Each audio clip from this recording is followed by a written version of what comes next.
to make a quick video for the investing page. Actually, I should probably turn this down a little bit, or actually just turn it off. I want to make a quick video to show you guys exactly what really hit home for me and really solidified the fact that I need to be interested in investing more than anything else almost. Something happened to me in 2000, I think it was 2013, 2014. Let me just go ahead and pull up the account to show you what I'm talking about. I had a real estate transaction from when I was 19 years old. I bought some pieces of property for a relative from a tax deed sale, and that was finalized. If I can type the right password here. And that was finalized, I think in late 2013, early 2014.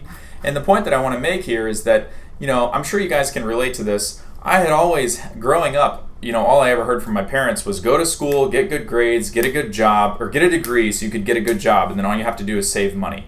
And that was just beat into my head over and over and over, and that couldn't be farther from the truth.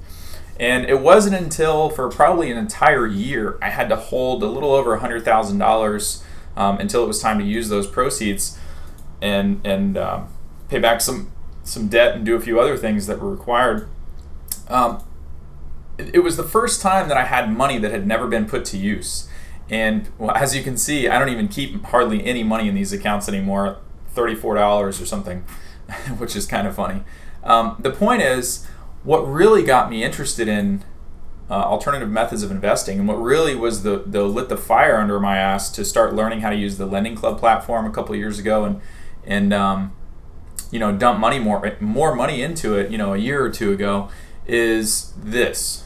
And what happened was, I had, front end disclaimer, not all this money was mine, and I didn't get to keep it all either. A lot of it went back to pay back leverage and a few other expenses. There was, as you can see, I held it for months and months, probably about almost 13 months or 11 months, most of it, and then started withdrawing to pay things back and do other things with it. The point is, if you look at this, $120,000, I was only earning $78 a month, which is absolutely terrible. And it had been the first time that I had, six figures just sitting in an account and I couldn't do anything with it. And I could just sit there and watch it month after month, not produce anything. And couldn't invest it, couldn't do anything, couldn't even do a short-term loan for somebody that I knew. And this just ate me up. And it made me realize that no longer can you just, I knew that was shit advice anyway. You can't just go to school, get a good job, and save money. You're not going to earn 8 to 12% like our parents did or our grandparents did. It's just not going to happen. And then, I think when I opened this account, the interest rate was 0.85 or 0.8 or something like that. It really doesn't fucking matter. We're talking about such a low percentage. None of this stuff matters. The thing that killed me was that the duration. We're talking about a full year and this money just sat there. If you can imagine that if I could at least earn 5% or 10%, I would have had an extra 5 or 10 grand that I could actually do something with. But here, this just goes to show you, even if you added, even if this was 7 figures, let's say it was 1.25 million, this would only be $1,000 a month. You're telling me I got $1 million in the bank and I'm only going to earn $780 something dollars or whatever? This is absolutely nuts. So part of the this was part of the catalyst for really getting me into, or more heavily into, Lending Club. And I'm actually not using Lending Club much anymore. I'm siphoning off all my cash. Yeah, you can see I only have $2 grand left in the account now. And the returns have been pretty good. The thing about this isn't the actual return for the entire history of my account. They didn't roll out this handy little, not compound calculator, but they didn't have an all-encompassing return calculation when I started. I think this has been there for about 8 months or so. So what I did to get out of it was I sold a lot of my notes on the secondary network, the Folio FN network.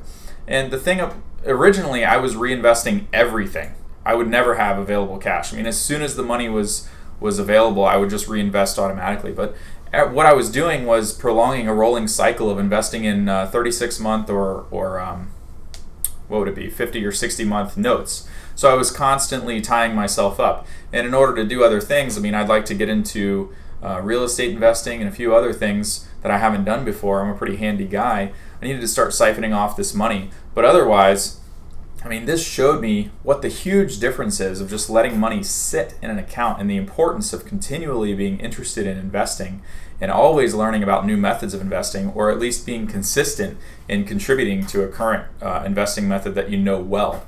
Because this is absolutely ridiculous. I mean, I think for the entire year, I mean, this would have been $600. I think I got 1099 for less than $1,000 for the entire account for the year of 2014, which is just insane. So this is what really hit home for me. This is what struck a chord and really showed me that, man, if you're not putting your money to work for you, somebody else is making your money work for you.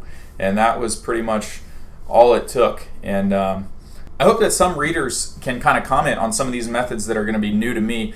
I know a lot of people who've been into landlording for a long time. I've wanted to get into maybe doing a flip, maybe put my hands to work and flip my way to a little extra cash and then invest that into a long-term hold property.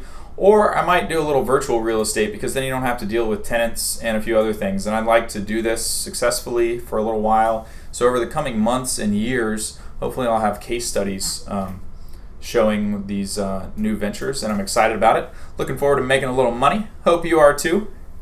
Let me know in the comments if you have experience with any of this stuff. I'd love to hear from you, especially on the real estate side. I know there's a lot of great places to learn about real estate, like Bigger Pockets, and I'm not really a fan of Bigger Pockets. Nothing against those guys. It's just, to me, with an affiliate background, it strikes me as an info product business more than it is a an actual physical real estate business. But I like people like I follow people's podcasts and YouTubers like Grant Cardone, who reinvests all of his sales company income into his real estate company income, which is very interesting. Obviously, a huge playing field difference with that guy. You're talking about hundreds of millions of dollars, and expenses are a lot less and everything else. But everyone has to start somewhere, right? So looking forward to it. Hopefully we make some more money in 2016.